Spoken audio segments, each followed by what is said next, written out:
హల్లెలూయా! దేవునికి స్తోత్రం. దేవుడైన యేసు ప్రభువారు ఈరోజు మనకు పరిశుద్ధ గ్రంథం నుంచి ఇస్తున్న వాగ్దానము లూకా సువార్త 1 అధ్యాయం 37 వచనం. దేవుడు చెప్పిన ఏ మాట అయినను నిరర్ధకం కానేరదు. మనం ఈ వచనం చూసుకుంటే ఇక్కడ దేవుడైన యేసు ప్రభువారు మనకేమని చెప్తున్నారంటే, మనకు దేవుడైన యేసు ప్రభువారు ఏదైనా మాట ఇచ్చారు అంటే తప్పకుండా నెరవేరుస్తారు. ఎందుకంటే ఆయనకు ఆ సామర్థ్యం అనేది ఉంది. ఎందుకంటే దేవుడైన యేసు ప్రభువారు ఏదైనా మాట మాట్లాడితే ఆ మాటకు కూడా సామర్థ్యం ఉంది. అలాగా ఆయనకు శక్తి ఉంది. ఏందంటే ఇప్పుడు ఒకవేళ ఆయన ఏదైనా మాట రిలీజ్ చేశారు అంటే ఆ మాటకు కూడా శక్తి ఉంటుంది. ఆ విధంగా మనం చూసుకుంటే మనం రోజు చదివే బైబిల్ ద్వారా మనం శక్తిని పొందుకుంటున్నాం దేవుడైన యేసుప్రభు వారి వద్ద నుంచి. సో ఈ విషయాన్ని మనం తప్పకుండా గుర్తించాలి. ఎందుకంటే మనం రోజు బైబిల్ చదువుతున్నప్పుడు, రోజు మనము పరిశుద్ధ గ్రంథం చదువుతున్నప్పుడు మనము దేవుడైన యేసుప్రభు వారి నుంచి శక్తిని పొందుకుంటున్నాము. ఆ శక్తి ద్వారానే మనం జీవిస్తున్నాము. ఇది మనం గుర్తించినా గుర్తించకపోయినా ఇది నిజం మాత్రం ఖచ్చితంగా నిజమే. సో ఈ విషయాన్ని మనం గుర్తుపెట్టుకోవాలి, అలాగే గుర్తించాలి. అది మనకు ఎంతో ముఖ్యమైనది. అలాగ గుర్తించినప్పుడు ఏమవుతుంది అంటే మనం రోజు పరిశుద్ధ గ్రంథాన్ని ఇంకా క్షుణ్ణంగా బాగా చదువుతాము. తద్వారా మనం దేవుడి నుంచి ఇంకా మంచి శక్తిని కూడా పొందుకుంటాం. అలాగే కొంతమంది వాళ్ళ జీవితాల్లో అనుకుంటూ ఉండవచ్చు ఏంటంటే, నేను ఇప్పుడైతే వాగ్దానం తీశాను, ఈ వాగ్దానం వల్ల నా జీవితం మొత్తం బాగైపోతుందా?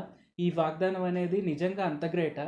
ఈ వాగ్దానం నేను విన్నందువల్ల నా ప్రాబ్లమ్స్ అన్నీ ఇట్లా సాల్వ్ అయిపోతాయా? దేవుడు నిజంగా ఖచ్చితంగా ఈ వాగ్దానాలు నెరవేరుస్తారా? అంత గ్యారంటీ ఏముంది అని మీరు అనుకోవచ్చు. కానీ ఇక్కడ దేవుడైన యేసు ప్రభువారు చెప్తున్నారు, ఆ వాగ్దానంలో కూడా శక్తి ఉంది. ఆయన మాట ఇచ్చిన తర్వాత ఆ మాటను ఎప్పుడు తప్పరు. ఆయన తప్పే దేవుడు కానే కాదు. ఆయన ఖచ్చితంగా ఇచ్చిన ప్రతి ఒక్క మాటను నెరవేర్చుకునే దేవుడే. నమ్మదగిన దేవుడే. ఈ విషయాన్ని మనం తప్పకుండా గుర్తుపెట్టుకొని ఆయన యందు అపరిమితమైన విశ్వాసం కలిగి ఉండి రోజు ఖచ్చితంగా పరిశుద్ధ గ్రంథాన్ని చదువుతూ ఆయన ఇచ్చిన ప్రతి ఒక్క వాగ్దానాన్ని మనము పొందుకుంటూ అంటే క్లెయిమ్ చేస్తూ ప్రతిరోజు ప్రార్థన చేస్తూ ముందుకు సాగుదాం. ప్రార్థన చేసుకుందాం. పరిశుద్ధ జీవాధిపతి జీవంగల దేవ యేసయ్య, ఈరోజు మాకు ఇచ్చిన ఈ గొప్ప వాగ్దానాన్ని బట్టి మీకే వందనాలు తండ్రి. యేసయ్య, మీరు ఇచ్చే ప్రతి ఒక్క వాగ్దానానికి కూడా శక్తి ఉంటుంది అని మీరు మాకు తెలియపరిచినందుకు మీకే వందనాలు తండ్రి.